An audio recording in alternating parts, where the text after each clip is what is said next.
tragedy in Buffalo, and the midterm state of play. He shot my mom once. My mom was laying on the ground. He went and reloaded. And he shot my mom again.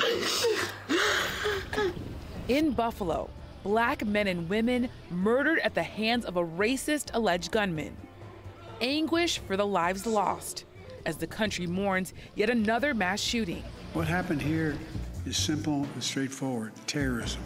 Terrorism. Domestic terrorism. But the path ahead for addressing gun violence and racist ideologies once again remains unclear. Plus, what else would you expect? Everything about this campaign has been tight. This week, midterm results show a neck-and-neck race in one of the country's pivotal battlegrounds and spotlights the electability of election deniers. Next. This is Washington Week. Corporate funding is provided by Consumer Cellular. Additional funding is provided by Ku and Patricia YUEN through the YUEN Foundation, committed to bridging cultural differences in our communities. SANDRA and Carl DELAY-MAGNUSON. Rose Herschel and Andy Shreves. Robert and Susan Rosenbaum. The Corporation for Public Broadcasting. And by contributions to your PBS station from viewers like you. Thank you.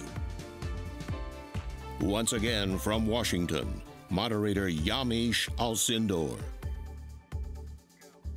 Good evening and welcome to Washington Week. In Buffalo, New York, an alleged gunman driven by white supremacist ideology opened fire at a supermarket. He killed 10 people and injured 3 more. Almost all of his victims were Black, targeted because of their race.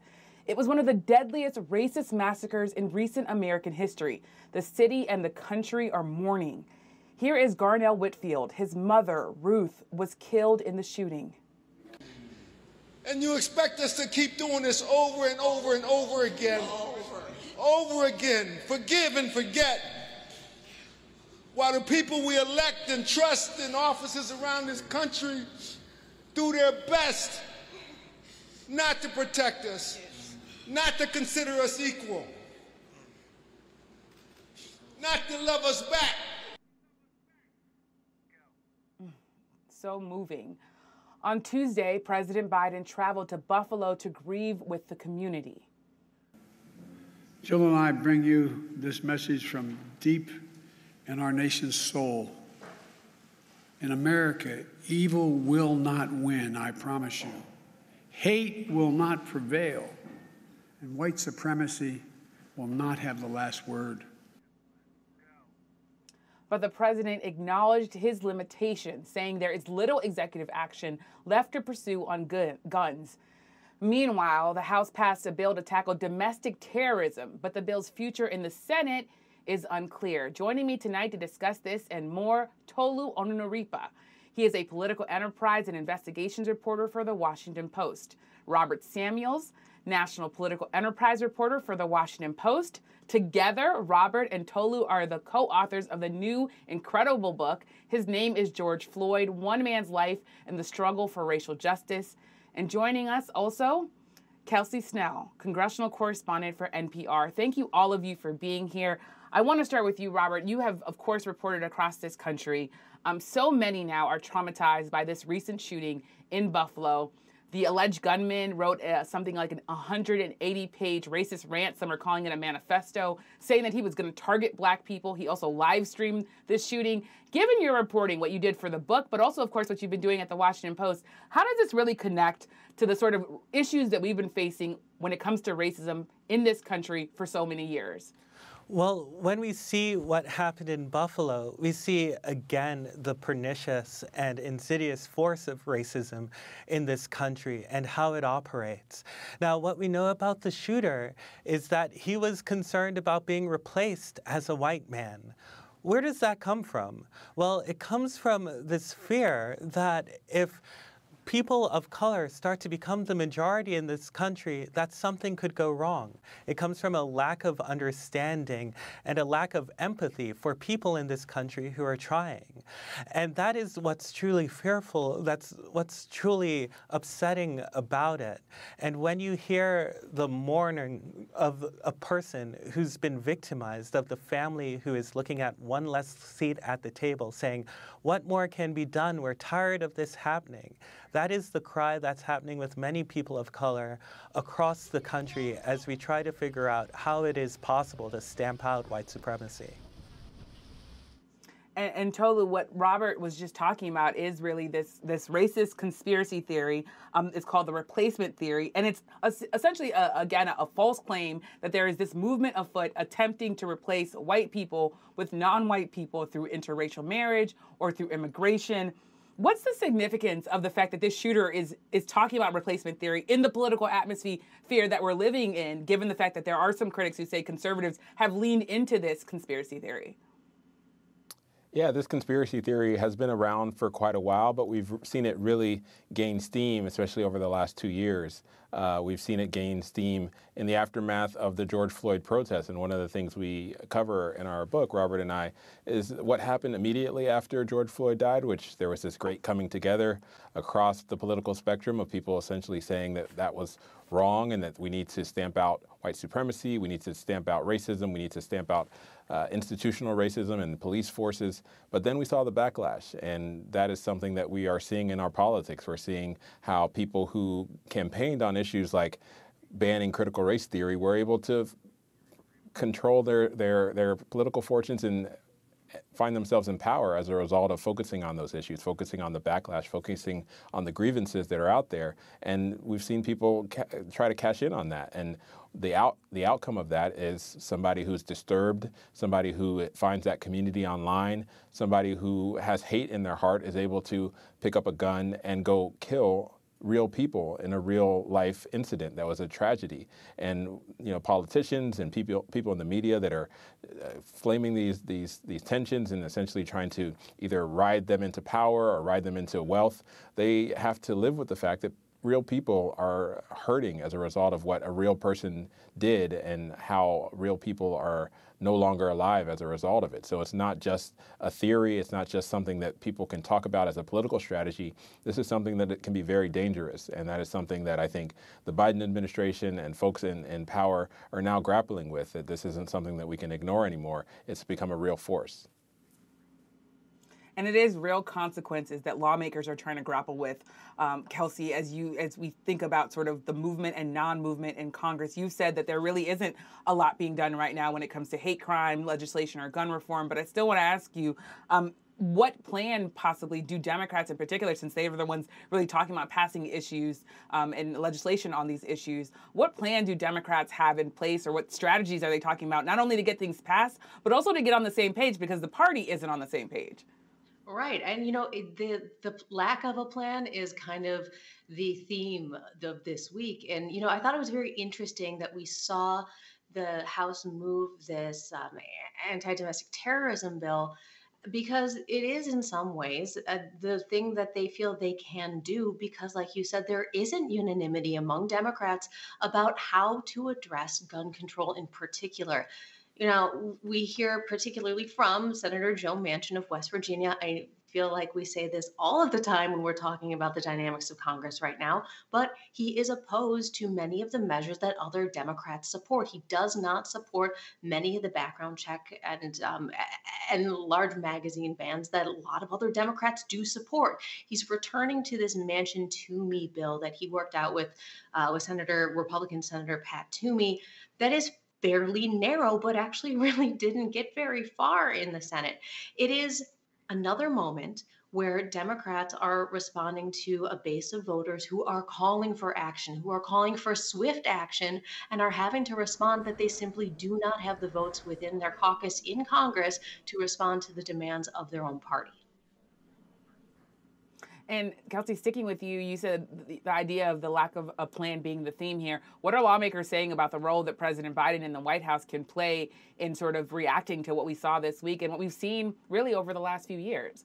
Yeah, this is another situation where they talk about the president as a uniter in chief and his role being to speak to the country, but there are clear limits on what can be done through executive action. We heard the president himself talk about that. So this is a situation where Congress would have to be the place where action happens, and that is not the place where action is happening. And Tolu, I want to come to you. President Biden, he referred to the Buffalo massacre as terrorism on Tuesday, and he also, you had other prominent figures sort of mimicking that language and echoing that language, but there is no federal statute here. So you've talked to President Biden all about racism, particularly for the book. I wonder what your takeaways are on the way that the president is speaking about this, but also overall his vision of what to do next. Yeah, but there are a couple of things that Biden could have done when he went up to Buffalo to console the family members and to talk about solutions. He could have spent time talking about gun control, and that was part of the speech. But what he really wanted to do was talk about this very issue that caused him to get into the presidential race in 2020. And he told Robert and I about that, about how he thought he had hung up his political hat for the last time when he left the White House. But then he saw people marching in Charlottesville and decided that he had to get back into the race. He had to do something to heal the soul of the nation. And that's what we heard in his speech. That's what we heard when we spoke to him even months ago, back at the end of last year. He said a similar message to what he said in Buffalo, which is that hate doesn't go away in this country. This original sin of hatred in this country continues to be part of our fabric. It continues to be something that we grapple with. But he wants the better angels of our nature to win out. And that is his message, that this ongoing struggle between light and darkness, between love and hatred continues, but we have to continue to fight and make sure that hate doesn't win in the end, that white supremacy doesn't win in the end. And it was a powerful and moving speech. Biden tends to be at his best when he's consoling, when he's talking about these issues that he actually feels. He feels deeply, issues that he has talked about for quite a long time and that is part of his political record. So I do think that it's something that he's going to take into the midterms. He's going to take this message pretty deep into the rest of this year because he feels it powerfully and it's something that he can talk about eloquently. But at the same time, eloquent talking and speeches are one thing, and policy, like Kelsey said, is a very different thing. And there does not seem to be much policy making, whether it's on guns, whether it's on racism, whether it's on institutional issues that need to be addressed. And that is what makes it difficult. These powerful speeches and consolations from Biden can get you so far, but a lot of people are looking for solutions, and it's hard in a 50-50 Senate where Democrats aren't always united on exactly what needs to be done, and you need 100% unity. It's hard to get things done, and that's one of the areas where it's going to be difficult for that message to get across because people want to know exactly what has been done and what's going to be done, and it's hard to deliver on that in the current political environment in which we live. Hard to deliver, Kelsey. I want to come back to you. We should also mention, of course, that there was this shooting in Laguna Woods, California. Authorities say that the man there shot up a church, a Taiwanese American church, targeting those people because of his hatred for Taiwanese people. When you have these things happening together, again, I know that we've sort of had the theme where there is no plan, but I just wonder, when you have these things happening, does the conversation change among lawmakers? Are you seeing any sort of wiggle room here? Well, I think we hear from a lot of the same lawmakers who are as frustrated as their own voters, Democrats who really do feel that this needs to be addressed. I'm hearing from lawmakers who say they've introduced bills over and over on hate crimes, who feel that they are trying to push the party forward and are not having success. I think it's really interesting what Tolu mentioned there about, bringing this into the midterms. And we keep hearing that from Democrats. We keep hearing that they are going to use the condition of the country and the things that we are watching play out every day as a way to convince voters that what needs to happen is that more Democrats need to be elected, that they need to have larger majorities in the House and the Senate in order to actually pass the things that they promised, the last election and the election before that. And it's really a difficult sell for people who have been waiting for Democrats to deliver, regardless of the reality of math. People look for results. They want want to see something come of their vote. And it's very difficult for Democrats to be in that moment right now where they are not able to point to a lot of successes where they followed through on the promises that they made, because of the dynamics of the Congress. That's a tough, of course, tough dynamics there. Robert, I want to come to you before we start talking about the midterms, because obviously this is the book that we're going to talk even more about in the extra, but it will be 2 years since George Floyd was murdered, we can say now, because there was an officer who was convicted of murdering him. When you look at sort of the last 2 years, how does your reporting connect to sort of where we find ourselves today as a country? Again, we're going to get to the midterms, but I want to give you just a couple seconds before we turn to that subject. Well, I think about the conversations that I had with Reverend Al Sharpton and Jesse Jackson. And Reverend Sharpton told me there's a Newton's law to civil rights, that for every action, there's an equal reaction. And sometimes it's a deadly reaction. It's hard to believe that 2 years ago, the books that everyone thought we should be reading to understand systemic racism are the same books that are trying to be banned in 2022. It's hard to believe that when you saw momentum on the state and local levels about banning no-knock warrants and banning chokeholds, that there still hasn't been anything done on the federal level. And so the question that we have to posit, I think, is if we are serious about confronting the idea of racism and making lives better for not just the family of George Floyd, but those who are lost in Buffalo and those who live with the systemic impact of racist policies in the United States. If we cannot do that, what can we do? What can we hope for? And I think that's one of the questions that people continually to ask. How can we continue to be hopeful when we see all of this happening? Now, a lot of people believe that the long arc bends toward justice, and that gives people hope. And sometimes it's unfortunate that that American hope can feel more like a defense mechanism than an actual product of what we're seeing in America. Yeah. Yeah, and those are all key issues that are also on people's minds as they're going to the polls. So we have to talk about the midterms because it's directly connected to what Robert was just talking about.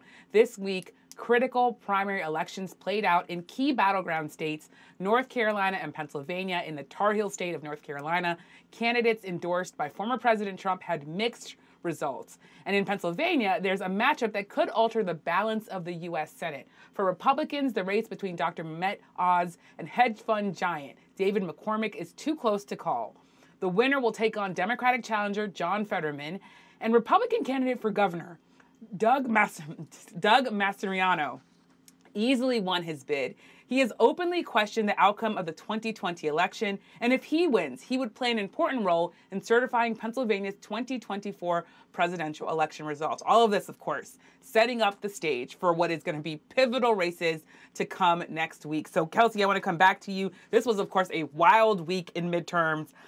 We saw, of course, as I said, Doug Mastriano win the GOP nomination to be governor. What does it say that someone who is questioning the legitimacy of American democracy can win, both for that race, but also for the GOP and the future of this country? Well, I think it speaks to the difference between the potential difference between electability in a primary and electability in a general election. The thing that can win over a majority of voters in a single party has in the past been a liability in some cases when it comes to a general election, and that is what Democrats are banking on.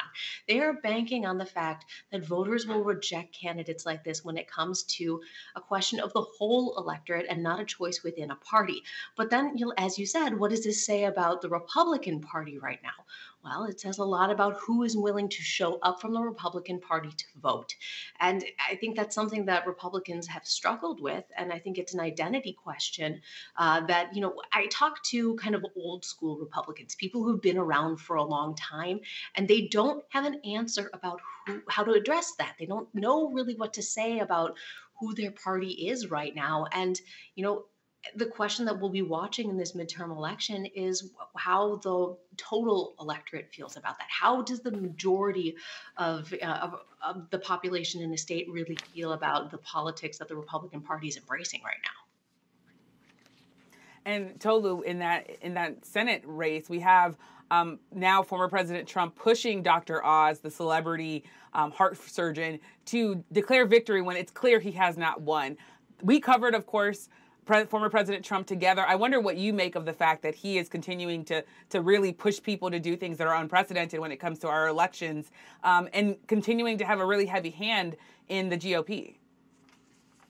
Yamiche, I think this is a trial run for the former president. He is seeing 2022 and already starting to make a playbook for 2024. And when there is a close election like we have in Pennsylvania, where it's too close to call, it's literally too close to be able to determine the winner at this point, former President Trump is essentially saying that Dr. Oz, the candidate there, because he was ahead at the end of election night, should just declare victory and allow the chips to fall where they may. It seems like that's something that obviously he tried to do in 2020 when he ended up losing that race, even though he was ahead, quote unquote, on election night because other ballots had not been counted.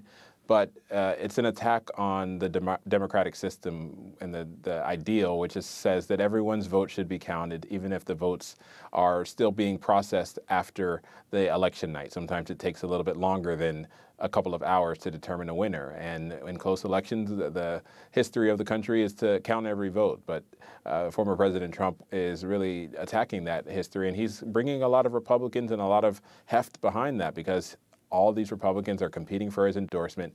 In order to compete for his endorsement, they have to essentially line up behind the big lie, attack the integrity of our elections, and say that whatever the former president says about elections is right. And it's not right to try to, basically say that we shouldn't count all the votes.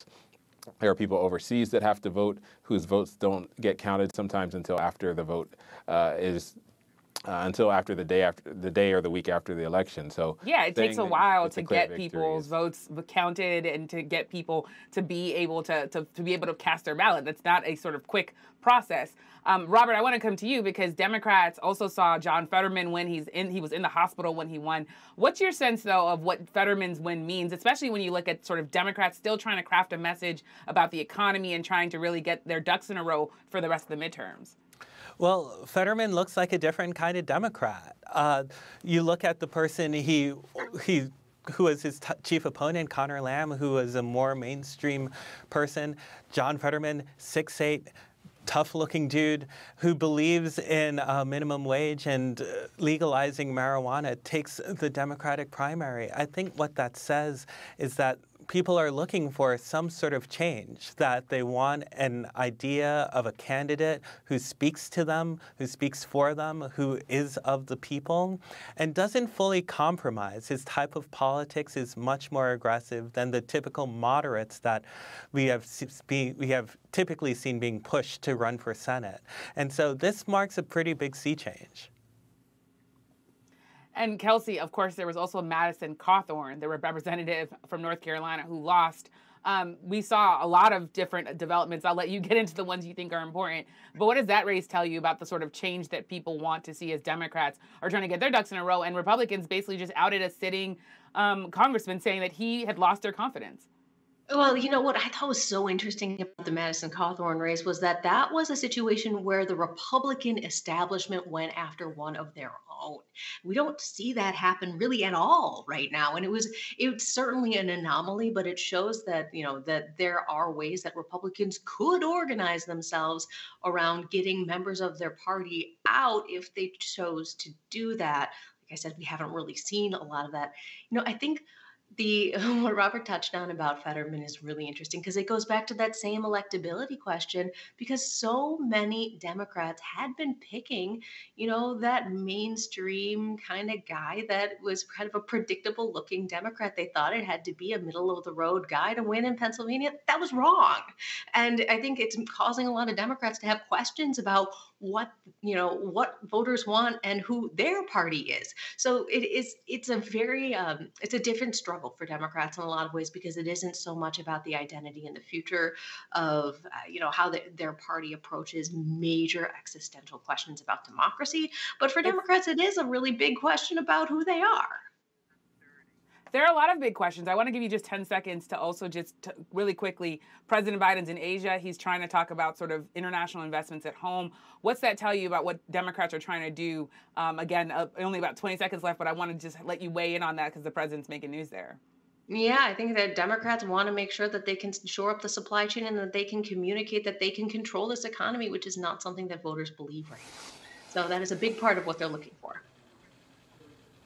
Certainly, and we're going to, of course, be covering the elections in Georgia, where there's a lot going on there with the Brian Kemp race and Stacey Abrams and so many others. But thank you so much, all of you, for joining us. Thank you, Kelsey, for joining us and for sharing your reporting. Tolu and Robert will stay with me for the Washington Week Extra. We'll discuss it, and we'll discuss their new book. His name is George Floyd, One Man's Life and the Struggle for Racial Justice. Find it on our Facebook, YouTube, and on our website. And tune in Saturday to the PBS News Weekend for a conversation with Dr. Ashish Jha on the state of the pandemic. And finally, my heart goes out to the families and loved ones impacted by the tragedies in Buffalo, New York, and Laguna Woods, California. Just such sad news there. So thank you so much for joining us. Good night from Washington.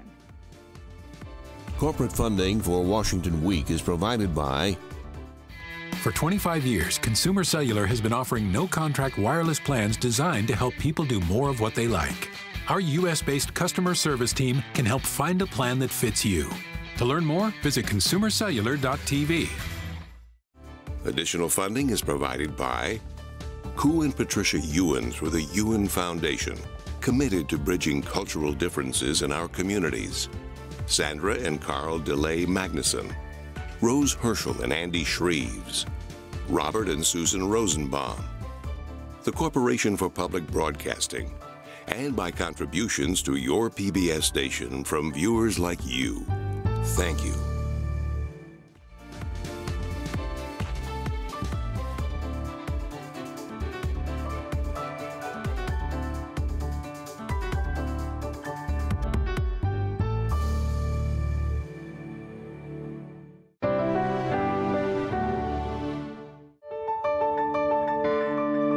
You're watching PBS.